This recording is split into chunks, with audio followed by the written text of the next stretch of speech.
Assalamualaikum warahmatullahi wabarakatuh. Saya Anugrah Sukmana dengan NIM 2002015, Prodi Teknik Informatika, kelas C semester 6. Di video kali ini saya akan menjelaskan tentang kasus metode perseptron input binär dan output bipolar, fungsi logika OR. Diketahui W1 awal itu 0, W2 awal 0, WB awal 0, aktivasi atau nilai amban 0,2, dan learning rate-nya atau alpha 1. Pada iterasi ke-1, proses pelatihan melatih atau memperbaiki nilai bobot. Di sini ada data 1, 2, 3, 4 dengan nilai input sudah diinputkan X1, X2 dan bias target output. Bobot dan bias lama itu yang awal kita buatkan bernilai 0.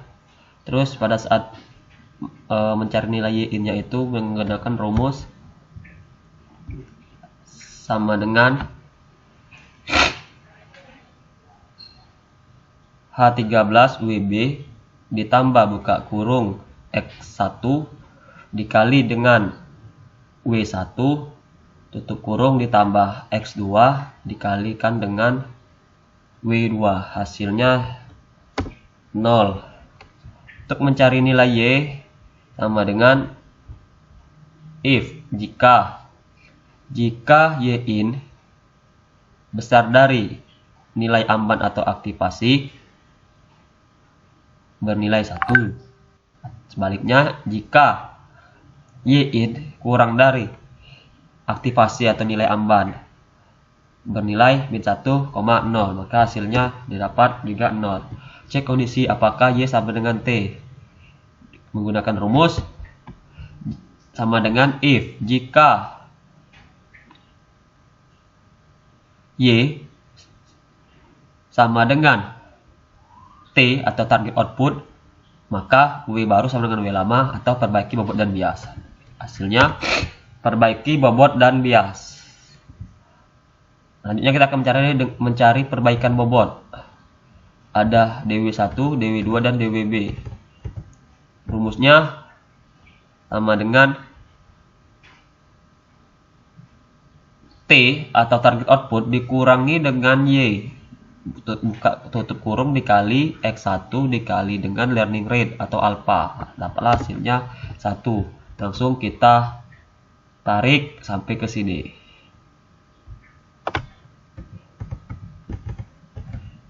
Selanjutnya bobot dan bias baru. Menggunakan rumus sama dengan W1 ditambah dengan DW1, hasilnya 1. Hasilnya dapatlah 1. Langsung kita tarik ke sini. Terus untuk bobot dan bias lama pada data kedua itu diambil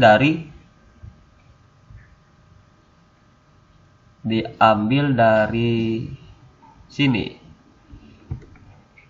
Di sini copy, pindahkan ke sini.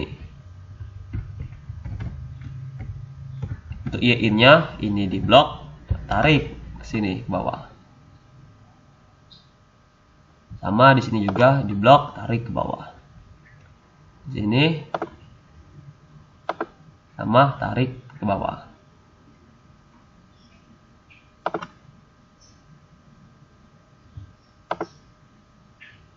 Dan ini juga tarik ke bawah. Tarik ke bawah. Blok, tarik ke bawah. Di blok, tarik ke bawah.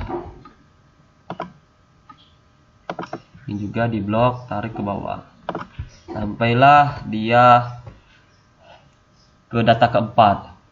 Karena di sini kita mencari nilai Y apakah sama dengan T, maka apabila pada iterasi pertama nilai Y data 1 sampai 4 tidak sama dengan nilai T data 4, maka kita lanjutkan sampai ke iterasi kedua. Teruskan iterasi berikutnya jika semua Y belum sama dengan semua T.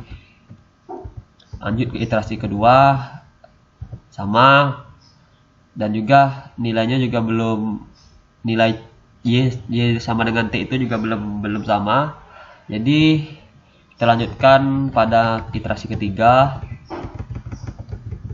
Masuk ke iterasi ketiga juga nilai Y dan T juga belum sama. Kita lanjut ke iterasi keempat.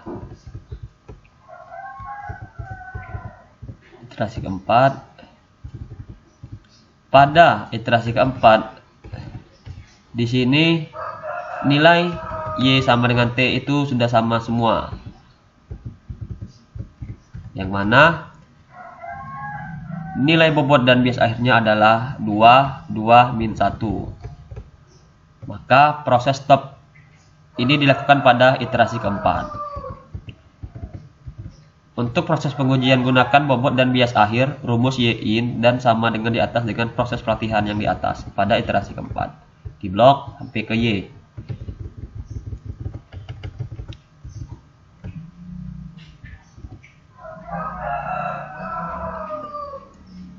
Ini kita blok. Pindahkan ke sini. Terus dari hasil pengujian tersebut terlihatlah bahwa semua nilai Y di atas 1,4 sama dengan nilai T di atas 1,4. Kesimpulan, dari fungsi logika OR input binder dan output bipolar, JST mampu mempresentasikan fungsi logika OR dengan dua iterasi dengan variabel W dan B awal sama dengan 0, alpha sama dengan 1, delta sama dengan 0,2. Baik, selanjutnya kita akan menyelesaikan kasus fungsi logika N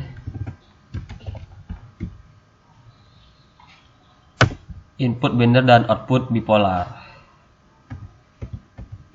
Sama diketahui W1 0, W2 awal 0, WB awal 0, aktivasi atau nilai amban delta itu 0,2 dan linear itu 1. Pada iterasi ke-1 di sini ada data keempat, data input. Di sini tag outputnya 1 min 1 min 1 min 1 dengan rumus yang sama seperti fungsi logika OR, yang hanya membedakan itu di fungsi logikanya. Karena ini kita akan menyelesaikan fungsi logika N.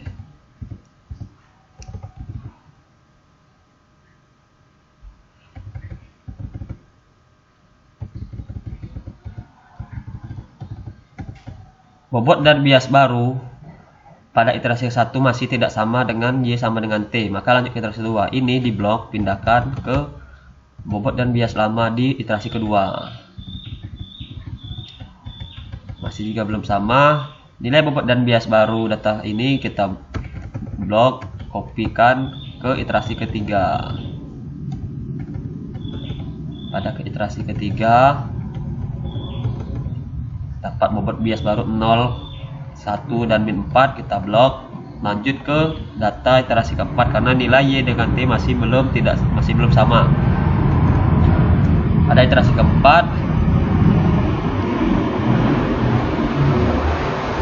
masih belum sama. Kita lanjut ke iterasi kelima, masukkan nilai bobot dan bias lamanya dapatlah di bobot dan bias baru pada iterasi keempat, 1, 2 dan min 4. 1, 2 dan min 4. Terus dapatlah hasil 1, 3 dan min 5. Karena nilai Y sama dengan T masih belum sama, maka kita lanjutkan ke iterasi ke-6. Masih belum juga. Pada iterasi ke-6 kita masukkan lagi bobot dan bias baru 2, 3, min 6 ini ke iterasi ke-7. 2, 3, min 6. Masih belum sama. Kita lanjut lagi sampai dia benar-benar ketemu nilai Y sama dengan T itu bernilai sama. 3, 4 dan min 6 kita masukkan ke iterasi ke-8.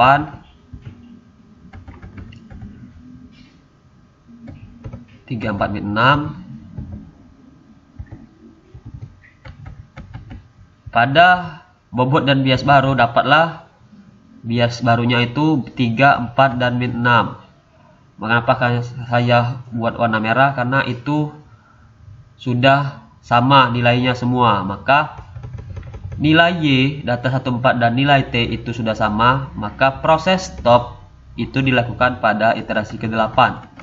dengan membuat nilai W133, W24, dan W3 min 6.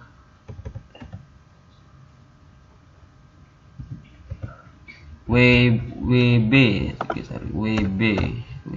6. Bobot dan bis air akan digunakan untuk proses pengujian data yang dilatih. Langsung kita lakukan proses pengujian. Dari sini kita copy sampai Y.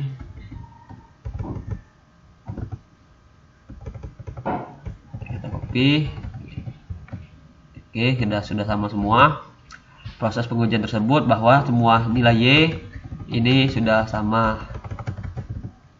dengan nilai T data 1 ke 4. Jadi kesimpulan dari kasus fungsi logika N bipolar dengan 2 iterasi sama dengan fungsi variabel W dan B awal 0, alpha sama dengan 1, delta sama dengan 0,2 sama seperti fungsi logika OR. Hanya yang membedakan kalau N itu stop pada iterasi ke-8 dan logika OR itu stop pada iterasi ke-4. Baik, sekian dulu penjelasan dari studi kasus metode perseptron input binder dan output bipolar, fungsi logika OR dan fungsi logika N yang dapat saya jelaskan. Saya akhiri. Wassalamualaikum warahmatullahi wabarakatuh.